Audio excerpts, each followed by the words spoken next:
Elvis Presley, the king of rock and roll, was a truly unique, one-of-a-kind treasure. He really shook up the world with his lovely hair, memorable songs, phenomenal singing voice, goofy movies, and of course, his very unusual movements that he made while performing on stage that some people loved and some people absolutely hated. A lot of these dances actually influence how many performers perform today. And while they seem like they're a bit challenging, they're actually quite simple if you give them the right amount of time and practice to do so. Today, I'm going to show you how to dance like Elvis Presley. First up, we're going to look at some of his movements from the rock and roll decade, the 50s, which I don't think I quite fit the proper attire, so let's change that. I forgot I can't snap, so my cameraman's going to do it for me.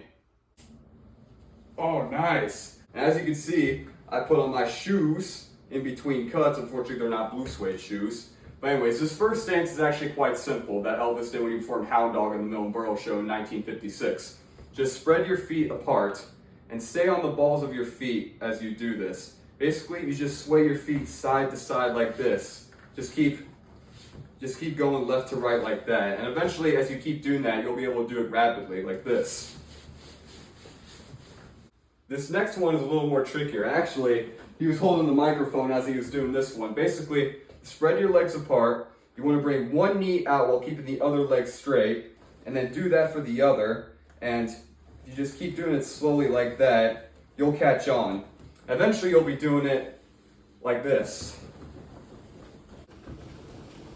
And when you're bringing your knee out, make sure to stay on the ball of your feet right there while the other one just stays flat as you straighten it. And of course, you alternate like this. So this specific dance, Elvis did whenever he performed Heartbreak Hotel in 1956. He also did this on the Milton Berle Show on his first appearance. So for this dance, Elvis was holding his guitar, which I do not have, but we'll pretend I have one. And he actually just shook his legs like that, kind of like that. So basically, you kind of want to bounce up and down the balls of your feet just very slightly. Don't actually bring the heel of your foot all the way up, just a little bit slightly, and then like that. And there's also another alternate way to do it, is basically kind of just bringing your knees in very slightly, but not very much, like less than like a ½ inch. And you kind of just vibrate like that, almost, yeah, just kind of just like shake a little bit. So, and then after that, Elvis would get into this position right here, bend his knees and get on the ball of his feet with his left foot, and then swing his leg like this.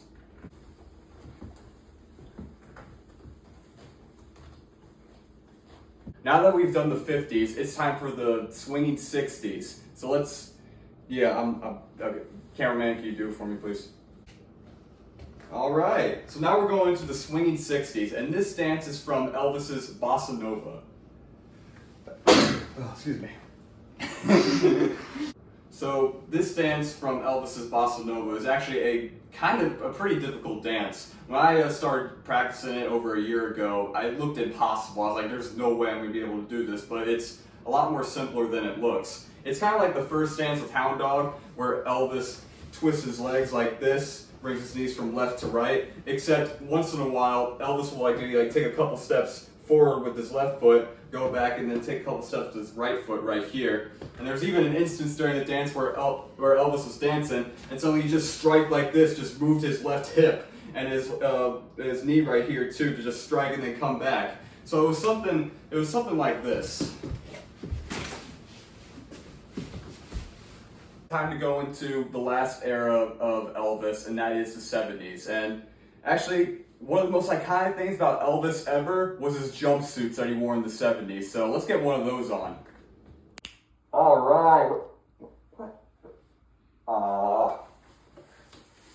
Yeah, it turns out I don't actually own anything related to Elvis's jumpsuits, nor look similar like them. So yeah, I really only had this jumpsuit because, well, Halloween's coming up, so I gotta be ready for that. So in the 1970s, Elvis spent a majority of that decade, the last decade of his life, in Las Vegas, in the same hotel where he performed for about 5 straight years. I think 5 to 7 straight years, actually. And his movements then were not that coordinated like, back in the 50s and 60s. He basically just swung himself around a lot. It was insane, man. You thought he might have been like having a stroke or something.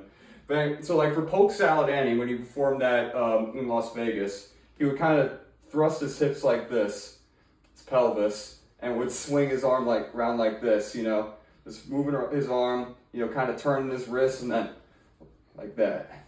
So nothing really special to it. Over the course of the mid-1900s, Elvis was looked at in awe and disgust. Some people were amazed at his movements and think, how could he do that? While others thought, this is a felon that needs to be put in prison.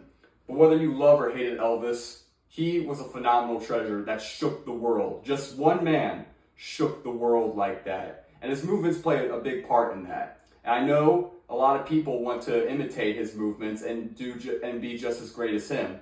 So if you actually want to pursue trying to move like Elvis, you know, dance like him, if maybe like you're going to a Halloween party and you're dressing up as Elvis and you want to be jiggy with it, then keep in mind that really it's all in the balls of your feet, staying on them and doing basic movements like that, wiggling, and also in the hips too. Make sure the hips play a big part in it as well as the pelvis if you're going to be doing some of his thrusting movements. I hope you all enjoyed this demonstration of something that I love to do and of a man that I actually really admire.